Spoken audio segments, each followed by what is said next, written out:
Elogio aos Quatro Temperamentos, Dr. Ítalo Marcilli. Antes de você escutar esse áudio, se inscreva no canal e dê um like para que mais pessoas tenham acesso a esse conteúdo. Capítulo 3. Os Quatro Temperamentos. Antes de descrevermos detidamente cada temperamento, colérico, fleumático, melancólico e sanguíneo, gostaria de sintetizar alguns conceitos dos capítulos precedentes, de modo a retirar deles elementos que permitam uma definição mais precisa da própria ideia de temperamento. Eis o primeiro conceito fundamental. Os temperamentos são uma realidade simbólica. O estudo da ciência dos temperamentos faz referência a certas qualidades básicas da natureza, como fogo, ar, terra e água, e é delas que os conceitos correspondentes de colérico, sanguíneo, melancólico e fleumático retiram consistência. São, por assim dizer, tão indestrutíveis quanto os elementos que dão forma a tudo que existe. Daqui decorre ser impossível dizer que os temperamentos não são 4, mas 3 ou 5, por exemplo, porque refletem uma realidade consistente e inamovível inscrita nos símbolos e no ser. Os temperamentos são como um verbo. Um sanguíneo, por exemplo, possui um verbo ou a presença do ar. Um fleumático, a presença da água. Quando os antigos olhavam para a natureza, para as coisas que são, reparavam em realidade que para nós são desprovidas de sentido profundo, pois jamais o homem moderno se questiona a respeito das fases lunares, por exemplo, porque supõe pretensiosamente que se trata apenas de estarmos no mundo onde já sabemos que a Lua é um satélite natural orbitando em torno da Terra, dotado de 4 fases. A Lua cresce e mingua, é nova e depois cheia, e isso é tudo, inclusive é muito óbvio. Basta fazer aqui um breve exercício mental para logo notarmos que a imaginação é tudo. Voltemos nossos olhos para a percepção dos homens e mulheres tradicionais, dos homens antigos que iniciaram a civilização. Imaginemos-nos adentrando um mundo que desconhece o supermercado e, sobretudo, o hortifruti, o caminhão que entrega o gás, o padeiro com sua bicicletinha. Todos os dias são dias em que se mata e morre, dias de luta pela sobrevivência, dias em que, ao contemplarmos as coisas deste mundo, temos dificuldade em saber se será possível obter o próximo almoço. Somos escravos de outros povos ou olhamos com tensa expectativa para os vizinhos que podem desejar nos submeter. Note-se que o homem tradicional ainda precisa estabilizar certos símbolos e ainda não é óbvio que a Lua tenha 4 fases. Nós sabemos disso, pois somos herdeiros de várias gerações que nos transmitiram suas experiências. Porém, o homem tradicional, tudo é um mistério, até que seja possível estabilizar a percepção de que há um corpo no céu em pleno voo, e que o brilho desse corpo vai se cadenciando e se altera de maneira cíclica e estável. A lua sempre fica nova, enche e depois de cheia, mingua, e cada etapa dessa metamorfose dura exatamente 7 dias. Imaginemos a surpresa e o encanto do homem tradicional diante de uma estabilidade tão impressionante. As estações do ano também manifestam espantosa regularidade: primavera, verão, outono e inverno.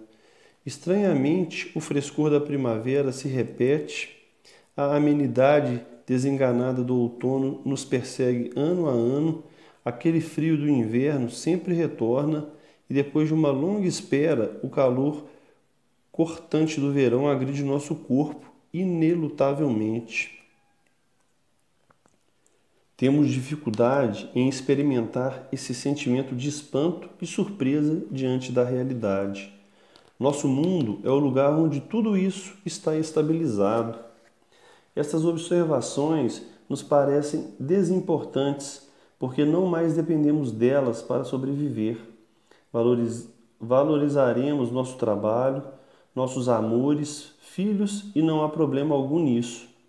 A conquista da estabilização natural foi um processo longo, mas sobretudo uma conquista, e não algo que os homens possuíssem desde sempre. O homem tradicional empregou seus melhores esforços para olhar o mundo e entender sua ordem. Medite agora, leitor, na forma geométrica do quadrado. Agora lance o olhar da sua imaginação para a noite dos tempos, para o tempo das civilizações antigas e das tribos, e procure conceber algo na natureza que seja de fato quadrado. Não vai demorar muito para se dar conta de que tal forma não existe em estado natural, pois não se trata de uma forma geométrica dada no mundo natural. A forma quadrada é uma criação humana, é uma forma geométrica estabilizada pela abstração da mente humana. Como homens do século XXI, herdamos um mundo de realidades naturais e intelectuais estabilizadas, privilégio que deveríamos valorizar. O que para nós é óbvio, nem sempre foi tratado dessa maneira. O exercício do homem tradicional consistiu na estabilização dos símbolos, mediante uma aproximação contemplativa das coisas que são. O nascer e o pôr do sol são para nós conhecimento comum, e para o homem antigo também, pois são um elemento dado, algo que diariamente se pode ver e constatar. As fases lunares já impuseram maiores dificuldades, por serem um ciclo de apreensão mais difícil, que exige 28 dias de observação repetidos diversas vezes. E o que dizer das estações do ano? Existe um ano inteiro de observação e ainda não há garantia de uma percepção idêntica de toda a primavera ou todo o outono, etc., que podem variar em secura ou umidade. Foram necessários muitos ciclos de um ano para que o homem pudesse fixar com segurança o conhecimento das quatro estações. No entanto, ao passo que o homem tradicional enxerga a repetição estável dos fenômenos naturais, arma-se cada vez mais de segurança. Essa segurança funda-se na percepção de que existe certa ordem persistente do mundo material na forma de fenômenos que não se decompõem nem degeneram. É esta a percepção fundamental para compreender os temperamentos. A experiência natural elementar do homem é fortemente impactada pela decomposição das coisas. A oca a duras penas construída pela tribo facilmente se incendeia. Aquele que um dia foi criança saudável cresce e termina seu percurso na doença e na morte. O peixe que cruzava cheio de vida as águas cristalinas é pescado e em seguida decomposto na digestão. E o rio corre sem cessar, enquanto até mesmo aquela pedra indestrutível degenera-se em nova forma, numa lenta metamorfose.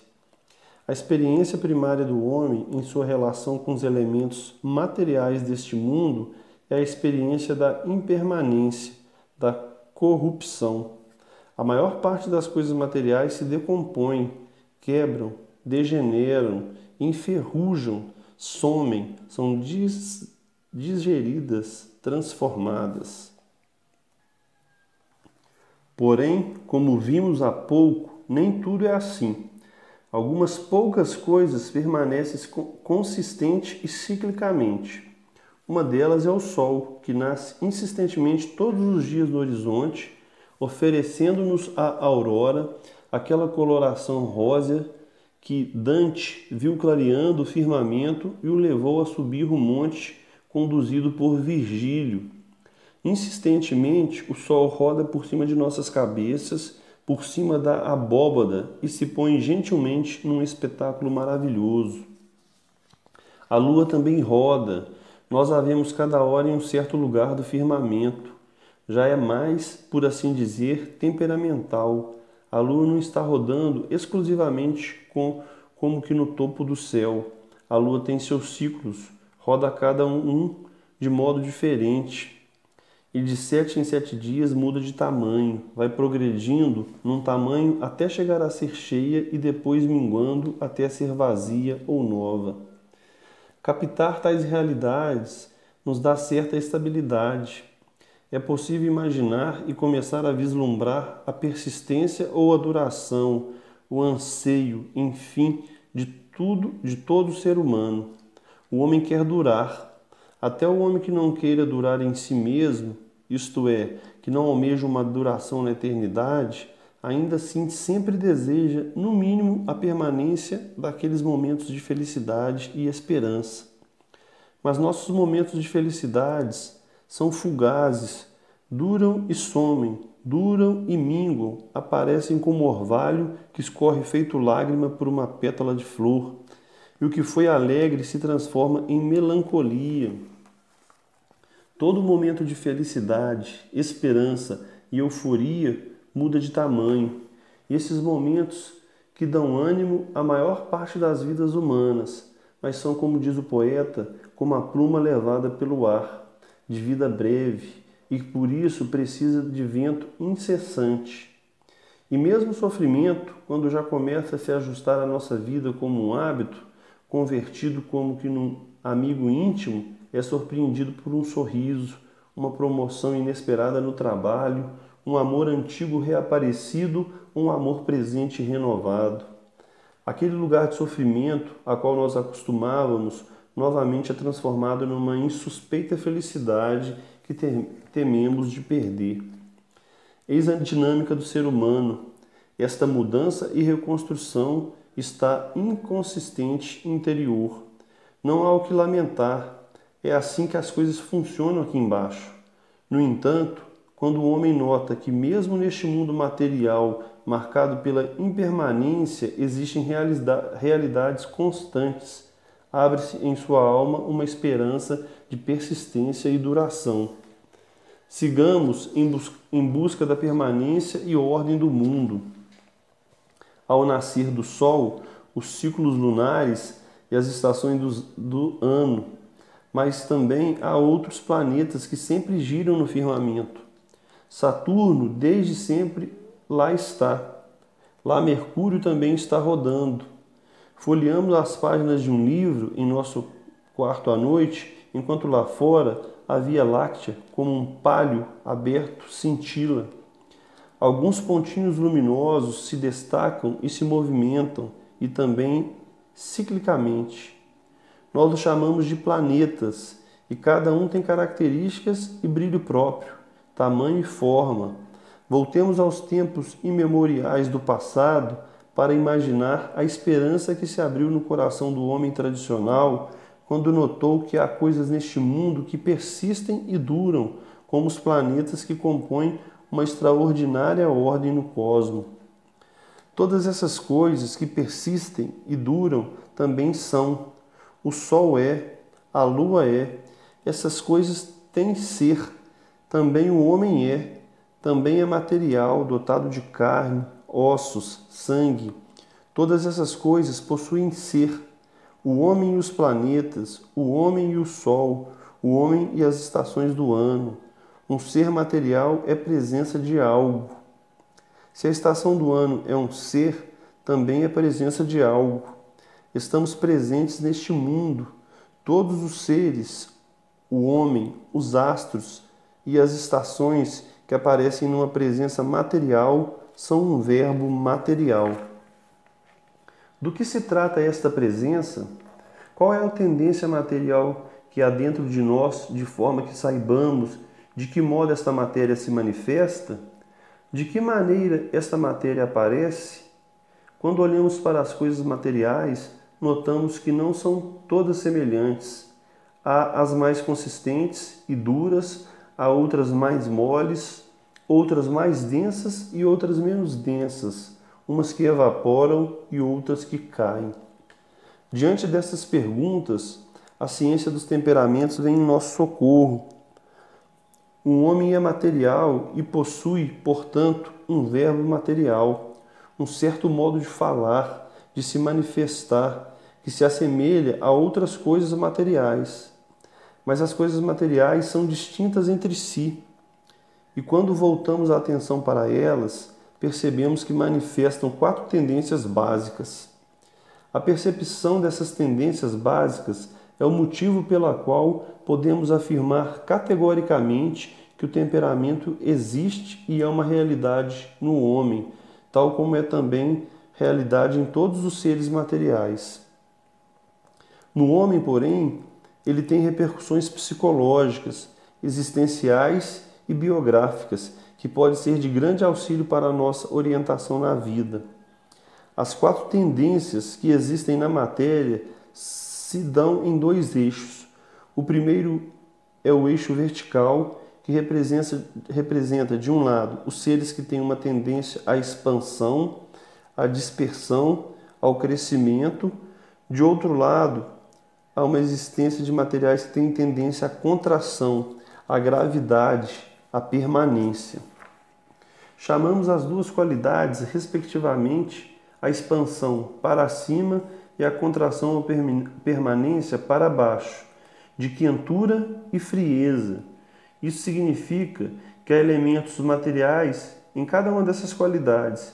Uns chamamos quentes e outros frios.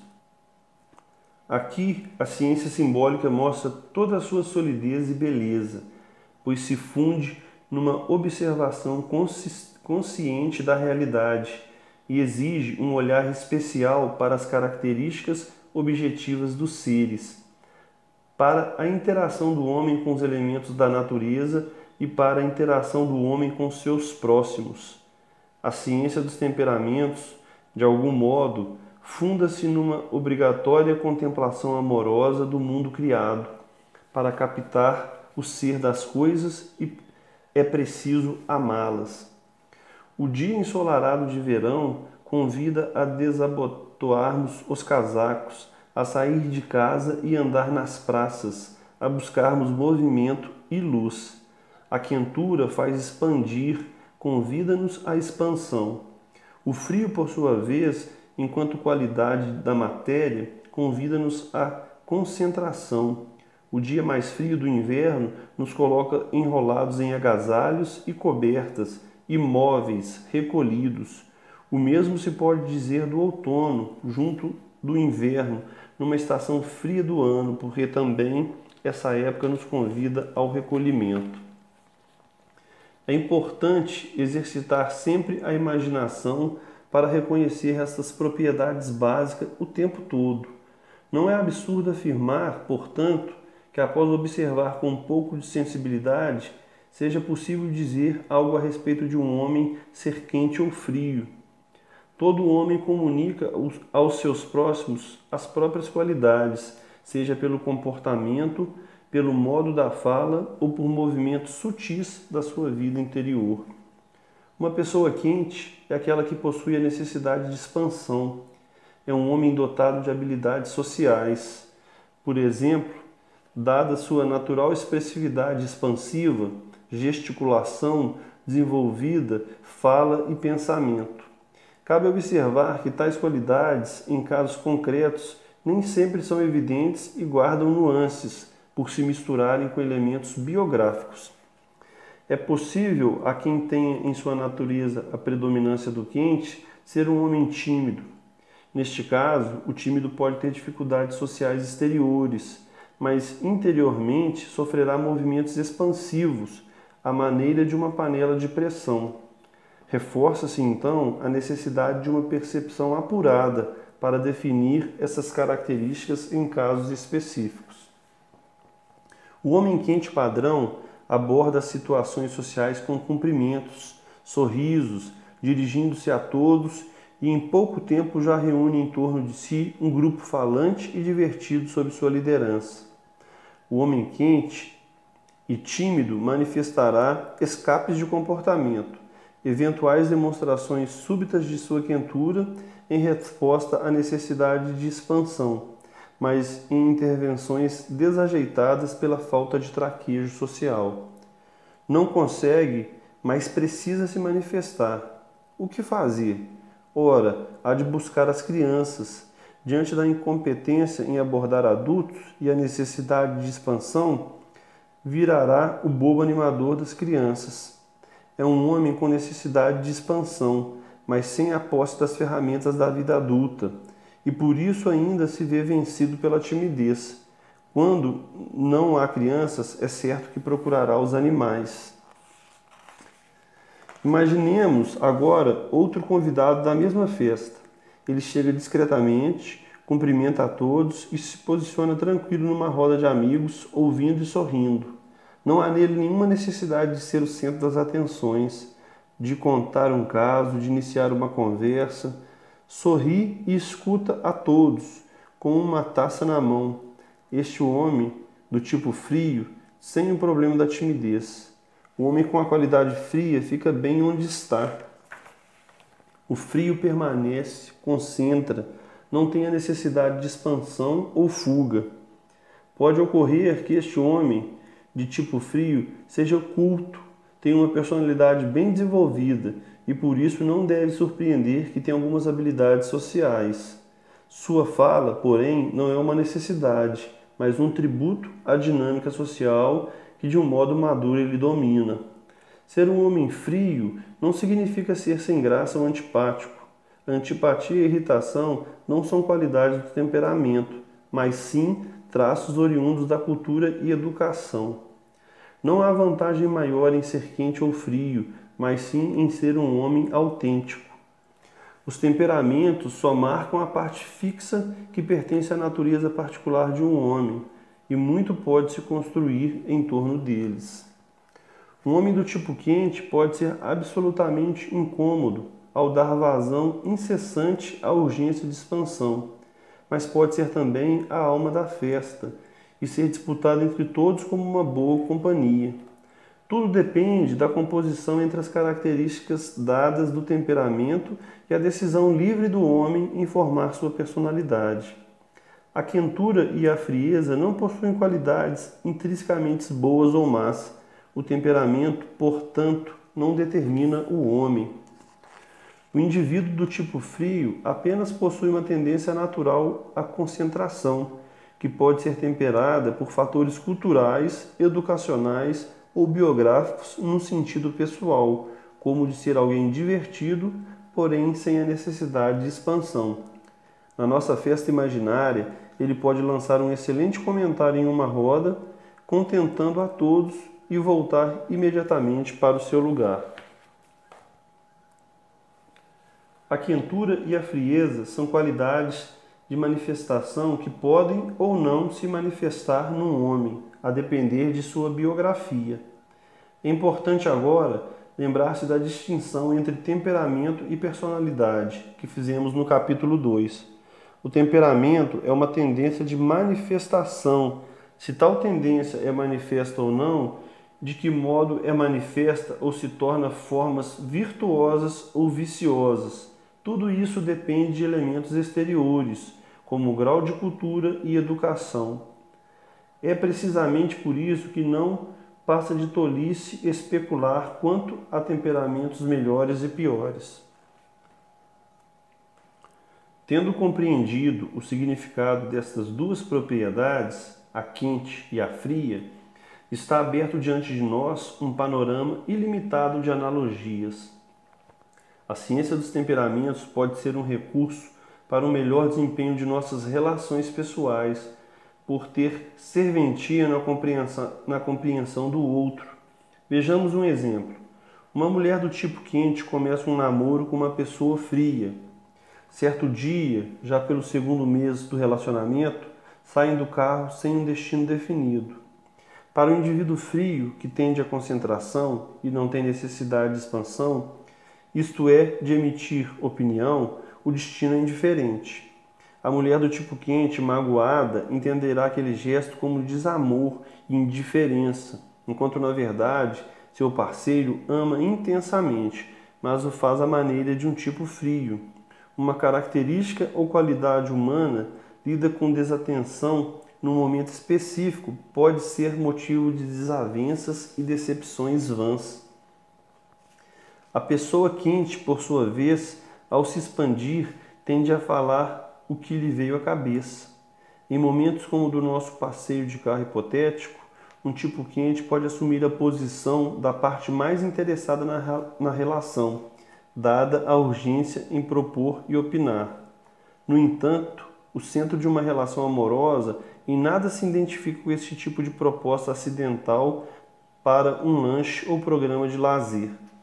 Tais situações não guardam relação com o que realmente é necessário ao amor, são apenas ocasiões fortuitas de onde surgem erupções das características expansivas da quentura ou contraídas da frieza. Se uma das partes num relacionamento amoroso é fria e há boa intenção da outra parte quente em manter um bom relacionamento, em comum acordo, o casal há de evitar irritações ou desavenças justamente nestes pontos que falam a natureza mais profunda de cada um. Compreender essas qualidades de manifestação é fundamental para conservar a harmonia numa relação sem exigir aquilo que o outro não pode dar, sem se irritar com aquilo que não pode ser chamado de defeito, mas pertence à sua natureza. Consideremos agora o eixo horizontal. De um lado temos a característica úmida, do outro a seca. Outras duas qualidades básicas da matéria são chamadas pelos termos úmido e seco. É úmido aquilo que não está ressecado. O leitor perdoe o prosaísmo de mais um exemplo, mas imaginemos um macarrão espaguete posto na água fervente. Qual é a qualidade que a umidade confere ao espaguete? Ora, torna-o maleável e capaz de envolver algo. Confere, por assim dizer, uma capacidade de não resistência. Um macarrão cozido pode tomar facilmente outras formas, inclusive a forma de um espiral, quando o enrolo no meu garfo. Tais movimentos são impossíveis ao espaguete seco, recém-tirado da embalagem. A sua secura resiste, só é possível quebrá-lo. A característica úmida, portanto, é uma característica de envolvimento. A umidade confere ao elemento material uma capacidade de envolver, de ser, de algum modo, impactado, isto é, a capacidade de absorver o impacto, envolvendo-o, incorporando-o a si mesmo. A sua forma não é fixa, molda-se às circunstâncias, diferente do que é seco, que ao ser alterado, mantém-se assim permanentemente. É o exemplo do espaguete enrolado num garfo e o espaguete seco. A umidade envolve, a secura marca, resiste, pressiona. Estas são as características fundamentais. Voltemos uma vez mais para o cenário hipotético da festa. Um convidado do tipo úmido, ao chegar a um ambiente, envolve-se de forma natural, um envolvimento que se realiza na relação humana. Ouvirá os outros e terá a tendência de emoldurar ou envolver as situações. Falará com os outros com a mesma qualidade envolvente. Alguns podem pensar que o tipo úmido se importa mais com os outros. Não se trata de uma observação precisa, mas é uma impressão autêntica que o tipo causa. Não só o envolve, mas também se deixa envolver. O tipo seco, ao contrário, resiste ou marca. Quando um indivíduo do tipo seco fala, preocupa-se sobretudo em deixar uma marca. Este impulso não diz respeito a alguma motivação da consciência, e sim a uma manifestação de sua natureza. Um homem dotado de característica quente, conforme vimos acima, apresenta-se numa situação social com desejo ou até necessidade de falar aos outros. Sua extroversão pode aparecer de maneira negativa ou positiva. Lembremos-nos de que os temperamentos não têm dimensão qualitativa, e sim descritiva. Um homem em que se combinasse as qualidades quente e úmida surge-se expandindo e envolvendo, o que pode levá-lo a falar sobre os outros. Sua expansão não produz ordem, não marca, dando como que uma solução. apenas conta um caso, seduz e faz rir. Um sujeito do tipo quente e úmido parece o convidado ideal de uma festa. Tudo é divertido, leve e interessante. Vejamos agora um indivíduo quente e seco.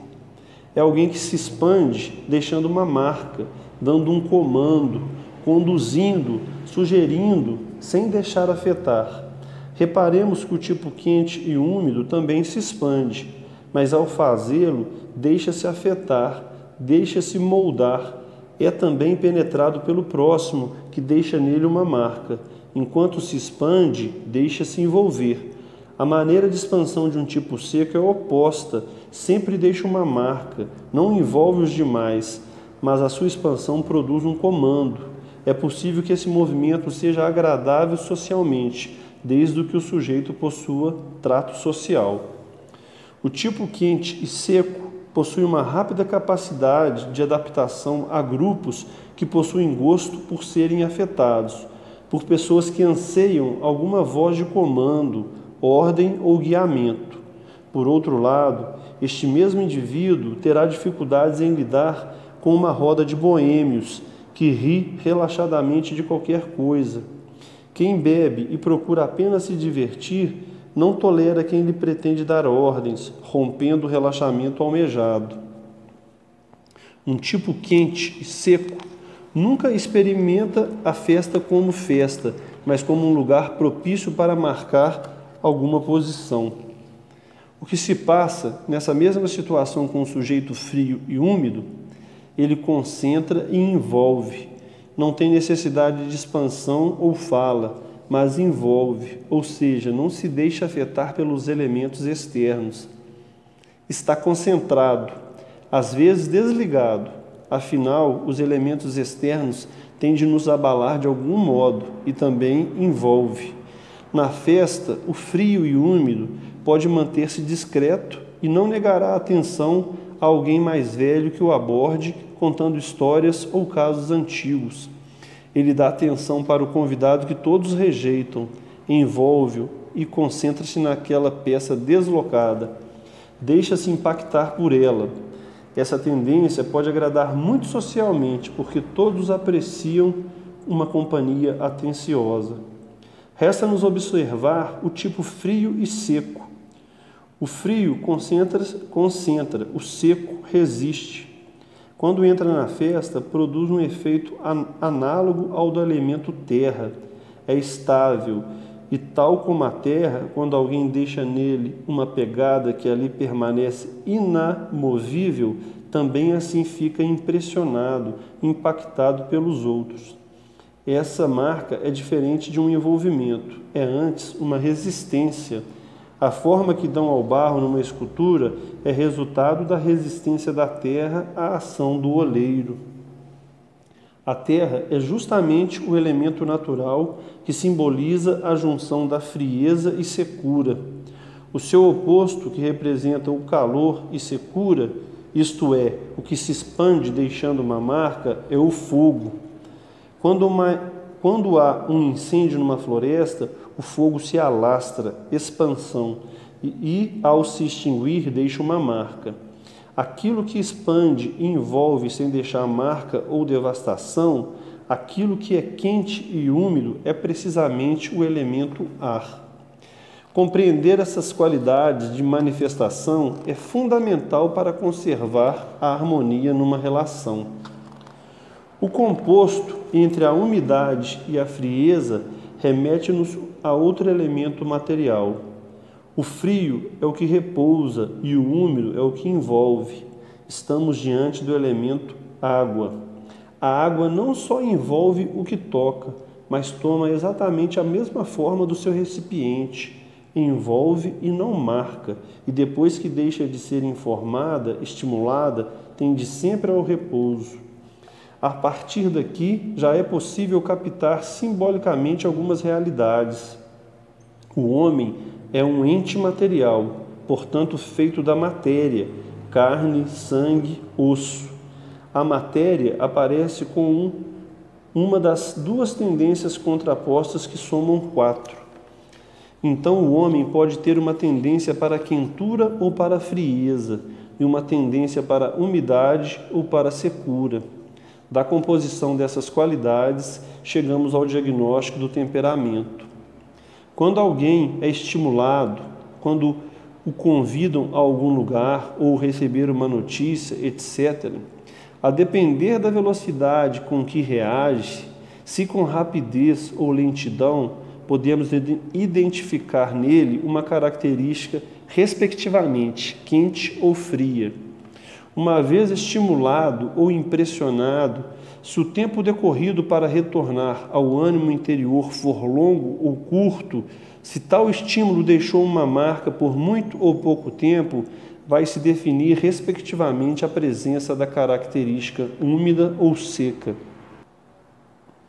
Eis as possibilidades combinatórias de acordo com as características elencadas acima. Letra A. Expande, envolve e volta para o lugar como se não lembrasse do que aconteceu.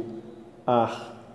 B. Demora para reagir, envolve e o estímulo não deixa marcas. Água. C. Expande, deixa marca e o estímulo o impacta. Fogo. D. Está diante do estímulo que o penetra, o deixa marcado e demora um tempo para esvanecer. Terra. Tais combinações representam pessoas em que predomina o tipo letra A, ar, letra B, água, letra C, fogo e letra D, terra. Podemos finalmente nomear os temperamentos correspondentes a cada característica. Número 1. Característica de ar. Quente e úmido, temperamento sanguíneo. Número 2. Característica de água. Frio e úmido, temperamento fleumático. 3. Características de fogo. Quente e seco, temperamento colérico. 4. Característica de terra. Frio e seco, temperamento melancólico. O temperamento é uma realidade simbólica, isto é, entendemos que existe uma correlação entre o ser dos elementos materiais e o ser dos indivíduos, que são também materiais.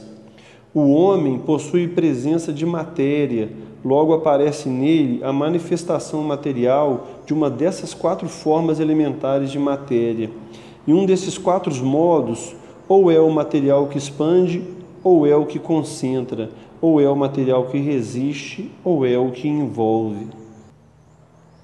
Isso é o temperamento, uma realidade simbólica e, portanto, uma realidade real.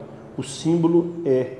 Se o homem também é matéria, logo possui uma dessas 4 qualidades do ser.